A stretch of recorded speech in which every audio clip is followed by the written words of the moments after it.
आपके घर में यदि कोई व्यक्ति भक्ति करता है तो आपके घर को कोई भी नुकसान नहीं पहुंचा सकता।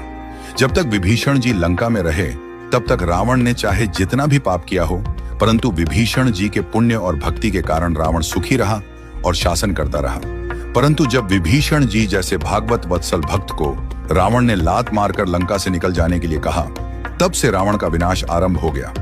अंत में रावण की सोने की लंका का दहन हो गया और रावण के पीछे रोने वाला भी कोई नहीं बचा।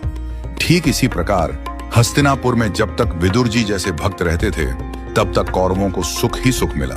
परंतु जैसे ही कौरवों ने विदुर जी का अपमान करके उन्हें राज्यसभा से जाने के लिए कहा और भगवान श्री कृष्ण जी ने विदुर जी से कहा, काका अब आप तीर्थ यात्रा के लिए प्रस्थान कीजिए, कौरवों के विनाश का समय आ चुका है। विदुर जी ने हस्तिनापुर छोड़ दिया और उसी समय से कौरवों का पतन प्रारंभ हो गया।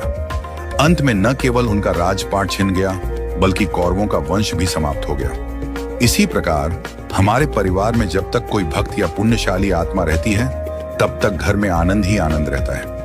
इसलिए भगवान के भक्तजनों का अपमान कभी भूल से भी न करें। हम जो कमाई खाते हैं वह भी संभव है किसी के पुण्य के कारण मिल रही हो।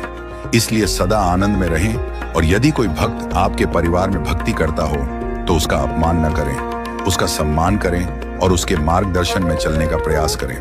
अपनी धन दौलत पद प्रतिष्ठा और शक्ति पर कभी अहंकार न करें, क्योंकि उसी व्यक्ति की बदौलत आपका संसार रूपी रथ चल रहा है। वही व्यक्ति आपका असली धन है, असली पूंजी है, जो आपको भक्ति के मार्ग पर ले जाएगा। यदि वह व्यक्ति एक बार आपके जीवन से चला गया तो समझ लीजिए कि आपका सबसे बड़ा आध्यात्मिक धन चला गया और यह मान लीजिए कि भगवान आपसे दूर चले गए।